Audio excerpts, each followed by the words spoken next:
We hatched our own chicks, and in this video I want to talk about our experience hatching chicks and some tips and tricks that you might want to think about. First of all, I want to talk about fertile eggs, and the eggs that the hens lay must of course be fertilized by a rooster, but other than that they're most fertile in the springtime.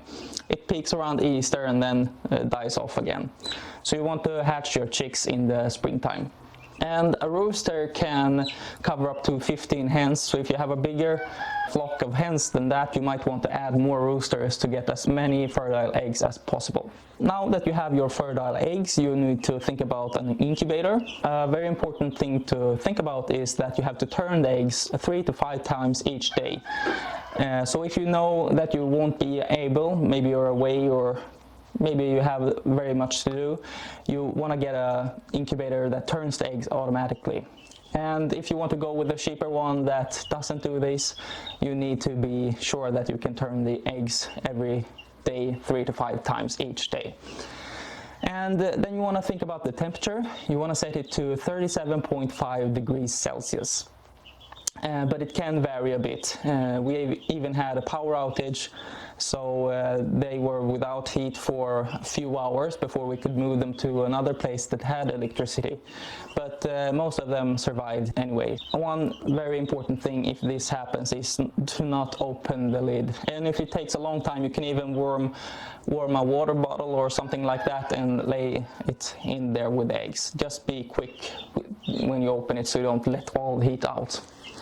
And we need to keep track of the humidity. You want to keep the humidity at 35 to 45%, and in the last 3 days you want to increase it to 50 to 65%.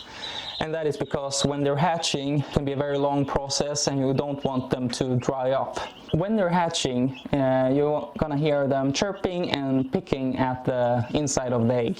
And it can be compelling to help them out, to break them out of the egg. But don't do that. They need to do this themselves. It's a process that they have to go through. So just be calm and let them do their thing. And once they're out, everyone is out, you can move them to a new location like we've done here. This is actually our second location. First we moved them downstairs in our home, and we had newspaper instead of sawdust, just so that they don't eat the sawdust and get constipated. It takes a while for them to know what's food and what's not food.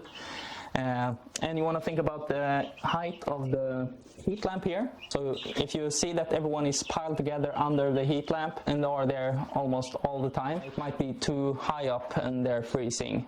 So you want to lower it a bit.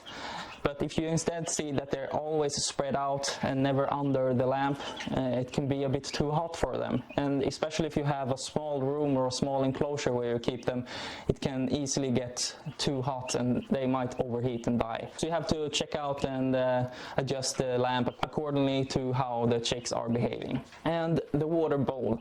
You don't want to keep too much water in the water bowl at first. And if you have, you might want to drop some rocks in there so that they can drink between the rocks and not accidentally fall over and drown themselves, because they're newborns and they don't have as much control over the body as they will when they grow up. So that was a few tips and tricks from me, some experiences we went through, and I hope you gained some value out of this video, and I hope to see you in my next one.